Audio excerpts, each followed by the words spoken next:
অকথ্য গালিগালা সহ্য করে মাটি কামড় দিয়ে আমার কর্মীদের নিয়ে পড়ে আছি। আমি সহ্য করছি, কিন্তু ধৈর্যের বাঁধ ভাঙবেন না।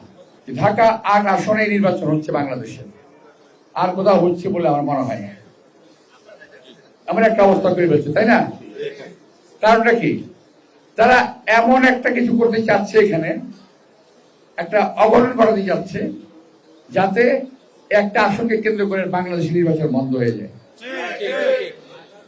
আমি অকথ্য গালিগালা সহ্য করে মাটি কামড় দিয়ে আমার কর্মীদের নিয়ে পড়ে আছি। আমি কোনো শব্দ করছি না। আপনারা খেয়াল করেছেন আপনারা?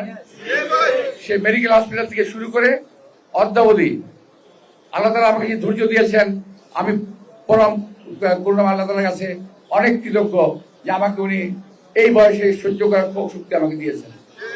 আমি সহ্য করছি, কিন্তু ধৈর্যের বাঁধ ভাঙবেন না। আমি একটা কথা বলতে চাই, আমরা একটা পরিচ্ছন্ন নির্বাচনে বিশ্বাসী এবং পরিচ্ছন্ন নির্বাচন করতে চাই। বিএনপির সময় যে করা নির্বাচন হয়েছে, দেশ নেত্রী বেগম খালেদা জিয়ার সময় যে করা নির্বাচন হয়েছে, প্রত্যেকটা নির্বাচন ভালো নির্বাচন হয়েছিল।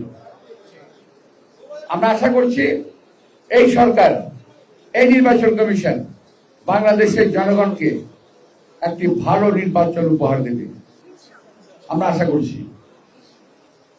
ইনশাআল্লাহ আপনারা যদি সবাই মিলে কাজ করেন, আমরা ইনশাআল্লাহ আমরা জয়লাভ করব। এবং আপনাদের অনেক সমস্যার কথা বলেছেন, আপনারা অনেক সমস্যার কথা বলেছেন। আমি জানি আপনাদের যে বায়রা, হাব, আগাব, এরা কি কি সমস্যা আছে মোটামুটি ভাই জানা আছে, কারণ আমার বন্ধু বান্ধব, আত্মীয় স্বজন সকলেই কম বেশি ব্যবসার সঙ্গে জড়িত আছে। আমি জানি কিছু।